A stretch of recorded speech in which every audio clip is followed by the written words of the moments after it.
Hello and welcome to this video series on Drupal. Now in this video we're going to touch base on the reports. So let's go on over to Administer, click on that, and come on down here and click on Reports. This kind of gives you a bit of an overview in different areas of your website. A couple of things that you can kind of set to automatic if you'd like to be alerted if this happens or that happens. But under the top item here, recent log entries, basically this just tells you what's taken place on your website since you first started. And of course you can filter things. You can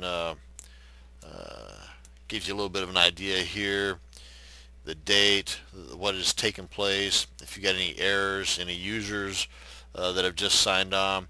Again, this kind of gives you a little bit of a rundown as to what's taken place on your website, and if there's been any, well, like it says, any access denied errors, any page not found errors or 404 errors.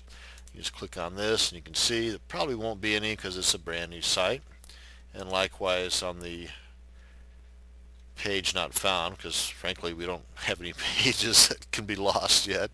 And then available updates. This is something you want to check on, and right now everything's cool. I got the green check mark, good to go. And if you, not so much if, but when you have additional modules that you've downloaded and installed and activated, they'll be listed right below here, right below the core. And this can also, the cool thing about the available updates is that rather than you going into each module's site individually looking for, you know, the latest update and information on that, this allows you to set it up to where the site will automatically alert you. It'll send you an email saying, hey, I got a new update here for you, what do you want to do? And you can do that by going to settings and just put in your email address here. And of course there's a lot of room here for additional emails, and you can make more room if you need to, and just one email per line.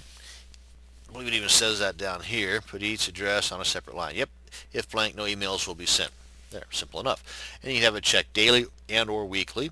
Now one thing you want to keep in mind if you're going to have it checked daily, which is a good idea I think, we may want to adjust the threshold level here too. This way if you've got a gazillion modules down there and everybody and their uncle are making updates to that module, well, you're going to get, you know, an email every time they hit OK. So you might want to adjust this to where it only sends you an email on security updates, which is very, very important. And then you can always come back in and check manually if you'd like. Again, that's just an option. Wanted to let you know that those are available. And then once you've made your choices, click on Save Config and you're good to go. Now then come on down here to Status Report. It tells you if everything's running fine, and this gives you a rundown on some of the guts of your core. And oh yeah, and one thing I wanted to mention too, you can kind of see everything that's going on here.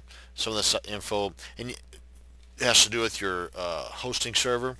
And whenever we first enabled our installation, or whenever we first got into the installation and we got that error that our PHP memory limit was minimal, actually below minimal at 8 megs, and then we added that line in the PHP ini file that upped it to 16 megs.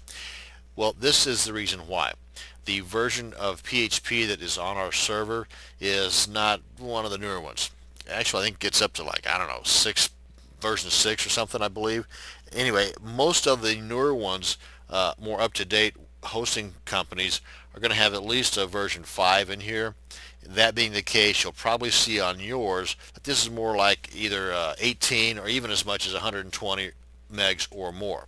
So again, that could be why you did not receive that error message, which is fine. I mean, that's good to go. The more up-to-date, the better in most cases. Now, you may also run across this right here, the cron maintenance tasks.